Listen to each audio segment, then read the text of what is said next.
Hello everyone and welcome back to my channel, and welcome to my channel if you're new here. My name is Claire and I put out videos about luxury bags and accessories. So if that's your thing, please click on the subscribe button, hit the notification bell and you'll know when I upload a new video. And it would be great if you could follow me on Instagram as well.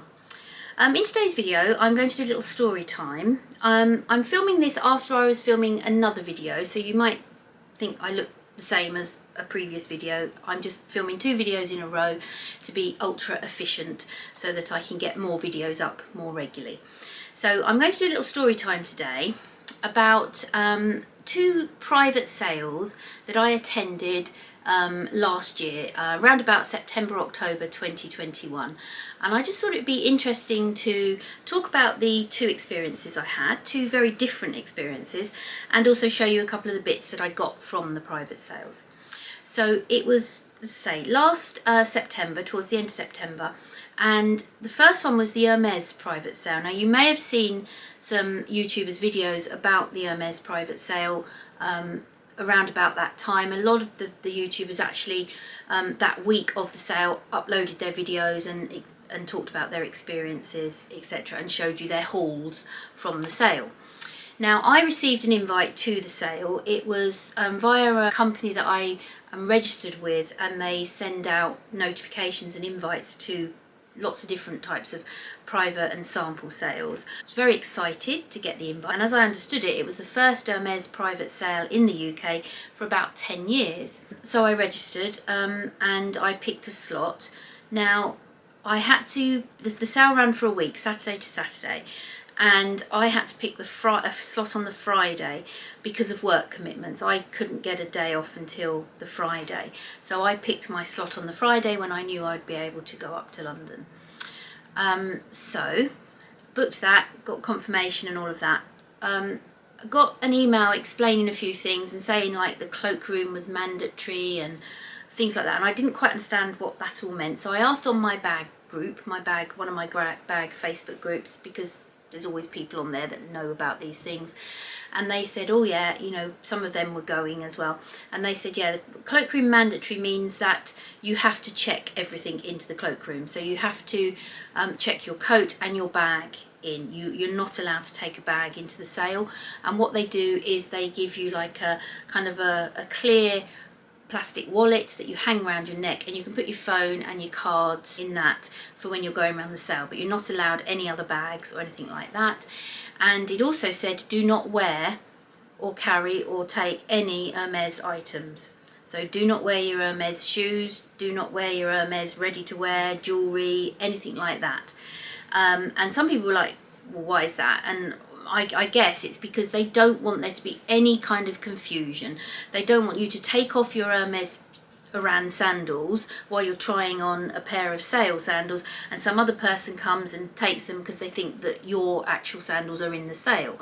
Also, perhaps they don't want any, you know, unpleasant circumstances where they might have to accuse you of not paying for something. Maybe you're wearing an Hermès bracelet that you legitimately bought somewhere else, but they might decide that no, you've taken it from the sale stuff and you're not paying for it, you know. So to avoid any of that sort of unpleasantness, they actually specifically said do not carry your Hermès bags, items, you know, bits and pieces like that.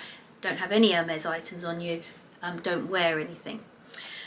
So that was interesting, and I kind of like chatted to a few people in my group about how it works and things like that. And then because my appointment was on the Friday, and some people had gone already the first few days, Saturday, Sunday, Monday, there were some YouTube videos uploaded about it. Cassie uploaded her YouTube video about it, and another lady I saw, she uploaded her YouTube video, and so I was watching those to sort of get a feel for what the sale was like. And they were saying things like they queued for a very long time. They queued to get in, queued to get into the cloakroom, then queued to get into the actual sale itself. The shoe part of the sale was limited to 15 minutes each, so you had to queue for that, and then you got into the shoe area, you had 15 minutes to look, try on, and then you had to like gather up what you were going to buy and get out. You could rejoin that queue and go in for another 15 minutes if you wanted to, but each time you were limited to that 15 minutes. The other areas you could go around freely, but they were very busy, and then you had to go to the till, and a lot of them were saying they were queuing up to 3 hours at the till to actually pay for their items. So, you know, I was prepared for quite a long time of queuing. Some of them said, you know, they were queuing in total for like 5 or 6 hours. So I was kind of prepared for queuing. Cassie had said you really ought to take, you know, like a drink, a bottle of water to have in the queue, take a sandwich or something, because she hadn't taken anything and she was in this blooming 3-4 hour queue and, you know, had no water or anything with her. So it was really useful to watch those videos. They said you were limited to, I think it was 6 pairs of shoes, and only one of them could be Oran sandals. You were limited to like 9 silk scarves or things like that. And I thought, well, that's not a problem for me, because I don't have the money, even at sale prices, for 6 pairs of Hermès shoes or 9 Hermès scarves or things like that. So I literally wanted to go and look at a few things specifically. I was hoping to maybe get 1 pair of Hermès shoes. I've got a pair of Oran sandals already, and I was hoping to either get another pair or a pair of their slightly different sandals, maybe their Oasis sandals or their Legend sandals. So I was hoping to do that. I was hoping to get a Twilly or 2, and I was hoping to look at the jewellery because I do like the Hermès bracelets, and I was hoping to look at the homeware because that's another thing that I do buy, is the occasional piece of Hermès homeware. So I was hoping to look at those sorts of things. I wasn't really expecting to look very much at the ready to wear, because again, even in the sale, it was still probably you know, above my price point, and most ready to wear doesn't fit me, to be honest. I'm curvy. I've got the sort of figure that doesn't fit a lot of these designers ready to wear. So shoes, Twilly, homeware, jewellery, that's what I really wanted to look at. When I got there, I was quite surprised because there was no queues, and I was like, oh, okay, well, I've seen all these videos about these excessively long queues, but I just walked straight in, and there was the desk where they were sort of taking your details, and then they directed you to the cloakroom, straight to the cloakroom, checked in my coat and my bag, and went straight in. Sort of saw the shoes and thought, right, okay, there's no queue here for the shoes, I could go straight to the shoes. I had heard that the Oran sandals were coming in about £170 a pair, and obviously they at the time were about £500 a pair normally. Trainers were anything from about £150 to £200 a pair, and they're obviously anywhere upwards of sort of £500-600 and beyond normally. So I was hoping to maybe score a pair of sandals or even a pair of trainers, something like that, at that sort of price point. So I went over to the area of the shoes that were my size, and my heart fell because there was just nothing. There was nothing there, and you know, I was like, they'd gone. Everything had gone by the Friday. I know I'd seen these videos, and I'd seen these people talking about people going absolutely mad and buying up their 6 pairs of shoes. They'd bought everything. So I went to the size below me, and there was a couple of pairs of shoes I liked the look of. One was a pair of trainers, and I tried them on and they actually did fit me, and I thought, right, okay, I might get these. Let's have a look at the price. I looked at on the box for the price, and all I could see was a very long number, and I thought, well, this isn't right, because I'm sure the price of trainers is about 200, not any more than that. And so I said to the lady behind the desk, oh, how much are these trainers? £3,800. Right, okay, that's the sale price. Yes, that's the sale price. £3,800 for a pair of trainers, sale price. I was like, right, okay. And then I looked and I realised that they had some small bits of crocodile leather on them. So they were considered exotic leather. And obviously exotic leather at Hermes is very, very high. So even in the sale, these trainers were that sort of price. And I was like, okay, thank you very much. And I slid them back. I can't afford that. And I'm sorry, but these trainers weren't even that nice to justify that sort of money. You know, they were okay. I tried on a pair of heels. They didn't fit me quite properly, really, and they were over £1,000 in the sale. So yeah, I'm not going to pay that sort of money for a pair of shoes that didn't really even fit properly. It was weird. One fitted perfectly, the other foot didn't. So anyway, so I sadly had to give up on my dream of getting some shoes. I moved over to the silks. The silks were lovely. They had lots and lots of silk scarves left. A lot of beautiful silk scarves. I'm not really a square silk scarf person. If I wear scarves, I like long scarves. I've just found over the years that whenever I get a silk square, I just don't wear it. I have one Chanel one, which I bought vintage, and I very, very rarely wear it. So I felt that even though they were a good price, I think they were about £190 for a large silk square. And there were some beautiful designs, but I just knew that would just be money down the drain, really. That would be buying for the sake of it. So I didn't get those. I looked for a twilly, and I did find a twilly. So I did pick up the twilly, and I put that in my little plastic bag that they gave you. I then went over to the ties, and I found a really nice tie for my husband as a Christmas present, because bear in mind this was end of September, October, so I was thinking, Christmas present. I had a quick look at the ready to wear. The only thing I really saw in ready to wear was a jumper, which was quite nice, but it was still a lot of money for what it was. It didn't look anything special, so I left the ready to wear. Walked through to the next room, which had homeware and jewellery. Absolutely no homeware left at all. So I said to one of the chaps there, I said, is there any homeware? He said, no, it's all gone. Every single item of homeware had gone. The jewellery was very, very scarce. There were a few men's pieces, hardly any women's pieces at all. I think there was a few braided bracelets, and that was it, nothing special. So I then went to the pre-purchase desk, which is kind of like a security desk where they check your bag to see what you're buying. So you have this massive plastic bag that's see-through, and in it was my little twilly and tie right at the very bottom. They just checked those, and then I went through to the cash desk and I paid.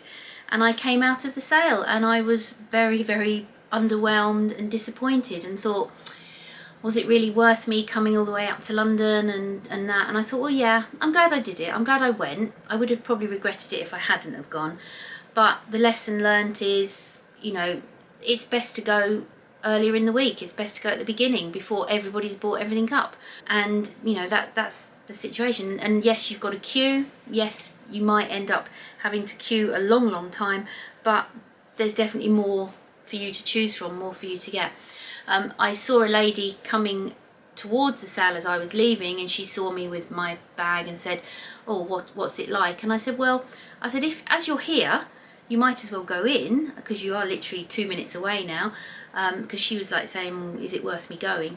And I said, well, you might as well go in. I said, if you like silks, there's some beautiful silks left. There's lots of beautiful silk scarves. If you like that sort of thing, you know, there's plenty of those left, but don't get too excited about expecting to find anything else.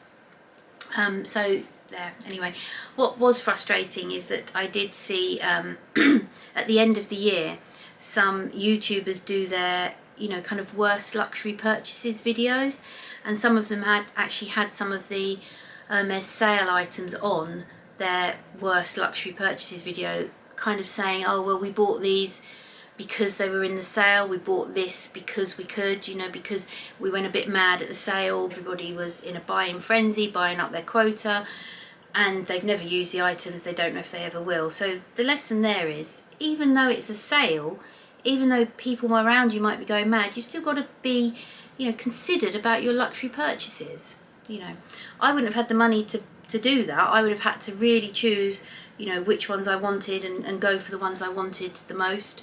I wouldn't have been able to make multiple purchases of things, but, you know, that's how it goes. So that was a bit frustrating seeing that. As I say, I'm glad I went. What I did get, I'll show you what I got. This was the twilly that I got, and this is kind of burgundy and greenish on one side and blue and red on the other side. And I have a couple of bags that I really wanted to get a twilly for, and this will actually go on 2 of my bags. So at some point I'll have to show you this on the 2 bags that I'm talking about. But I was really pleased with that. So that was the twilly I got. I got my husband a tie. Now it's in the bag because you didn't get a bag at the sale, but because I've bought makeup from the Hermes store before, I had a bag, so I was able to pop it into the bag. And there's the tie that I got him, which is kind of grey and pink, very elegant and understated. So that was his Christmas present, and I think he was pleased with that. So that is literally all I got, the tie and my twilly, from the Hermes private sale. Would I go again? Possibly. I would maybe like to try and go again, but say earlier in the week this time. I did see a lot of people, and there were people talking about it on my Facebook group. A lot of people had put their sale purchases up on eBay a few days later at extortionate prices. So they might have got their Arans for £170 and they'd got them on eBay for £500. Fortunately, that's what people are going to do, isn't it? So yeah. So my experience of my other private sale, which actually happened in the same week, was with Aspinal of London, and this was a completely different experience. This was their annual sort of sample private sale. They usually do it again in London, and you go into the area where they do it, and they have everything out for you to look at. But because it was 2021 and there were still COVID restrictions in various places, they had decided to do their sample sale this year virtually. So I got the invitation to make a virtual appointment. So I accepted that, and then I got a message on WhatsApp from one of the sales associates, and she said, are you available to WhatsApp, you know, for your private sale appointment at 3 o'clock today? And I think that was about 2:30, and I was working, and I said, I can't do 3 o'clock. I said, but I can do 4 o'clock. And she said, yeah. She said, that's fine. She said, I'll phone you, I'll FaceTime you at 4 o'clock. And by 4 o'clock I was sitting on the sofa waiting for her call, and bang on 4 o'clock she called, and we were FaceTiming, and she basically took the camera round and showed me all the stuff that was in the sale. So she showed me all the card holders, all the totes, all the bags, and I said to her what I was specifically looking for. She said, is there anything you've got in mind? And I said, well, I'm actually looking for a small lottie, which is what I was hoping to maybe pick up. And so she showed me all the lotties. They didn't have any small lotties, but they did have some micro lotties. Now, they had a lot of micro lotties in burgundy, but they had one of these. Now, I showed you this on a previous video, and I said that, you know, I would tell you the story around this. So this was the bag that I could see on the camera. I said, oh, I'll have a look at that one. And she said, yeah. She said, this is the last one. She said, there aren't any more of this, and it's a micro lottie. And I just thought, yeah, do you know what, I'm going to get it. She said to me, there's a couple of marks on it. She thinks it was an ex-display model. Now, I thought it was a rose gold colour, which it is. However, on the website, when this was actually on sale, it kind of looked a more silvery colour, and I think the colour was nugget or nougat, and it looked very silvery, but in real life it's actually quite a rose goldy colour. But it is hard to pin down the colour actually, because depending what you style it with, the colour kind of changes a little bit. But I had actually seen this on the website and thought about it, but not actually bought it. But then as soon as I saw it in the sale, of course, she said it was the last one, so FOMO got me. And I thought, yeah, I'll get it. And it has got a couple of marks on it, but I don't mind. The price was so good. I think I got it for about £150, £160, something like that. So I was so happy with the price, and you know, I do use it a lot. I do kind of take it out. I don't baby it because it's already got a couple of marks on it. I kind of don't mind, you know. I don't perhaps worry about it as such. So I got that one, and then she also showed me some card holders, and I got a gold card holder. Now, I initially got this was going to be a present for somebody. I thought, right, I'll get that. I think that was about £40. Really lovely, sort of the pebbledy leather gold card holder. It's got quite a nice big space there for cash, and it's got quite a few generous card slots. Yeah, I was originally going to give it to somebody as a present, but when I got it, I really liked it. I liked it so much, I thought I'll keep it. Don't worry, I got the person something equally as nice, but I just thought, oh yeah, for the price, I'm going to keep it. And I have used it a few times. I do really like it. So that's what I got from my Aspinal sample sale. I said to her I'd like those. She sent me a payment link. I paid, and 2 days later, they were delivered by DHL. Because they were bought virtually like that, I could return them. If you buy at the sample sale in person, you can't return. You're buying it as seen and that's it, you can't return it. But because it was online and it was classed as distance selling, and I hadn't actually seen them in real life as such, I did have 14 days to return them. So all I had to do was drop an email to a particular email address and say that I wanted to return one of the items or both or whatever, and they would have dealt with that. But when they came, I was quite happy and I didn't need to return. So my sample stroke private sale at Aspinal was definitely more successful than the one at Hermes. There was plenty of things left. They were really good prices, some really nice things were left. I could have gone mad there. You know, I could have bought totes and other, you know, I really like the burgundy lottie as well, but I, you know, have to be sensible. That's what I could afford at the time, and, you know, I knew that those sort of 2 items would probably be things, well, certainly the bag I would use, and the card holder would have been a present. So yeah, so I was sensible and I was really happy with what I got. So yeah, I would like to go to the Aspinal sale again. I assume that this year it will probably be that you visit in person, because obviously restrictions are lifted, and I would do that and maybe see how that experience differs from doing it online. But it was very stress-free doing it online, just sitting there and chatting to the SA. She was absolutely lovely. Yeah, so my 2 experiences last year. I hope this story time wasn't too long, but I wanted to share the 2 experiences with you. I'm sure there'll be another Hermès private sale, you know, in the future, and yeah, there's a few lessons to learn from that, and I'm sure there'll be another Aspinal one soon as well. So my experiences might help you to decide if they're something that you would like to go to if you get the opportunity. So thanks ever so much for watching and sticking with me to this point. I hope you're still here. If you did enjoy the video, please give it a thumbs up, and I really look forward to seeing you on the next one. Bye everyone.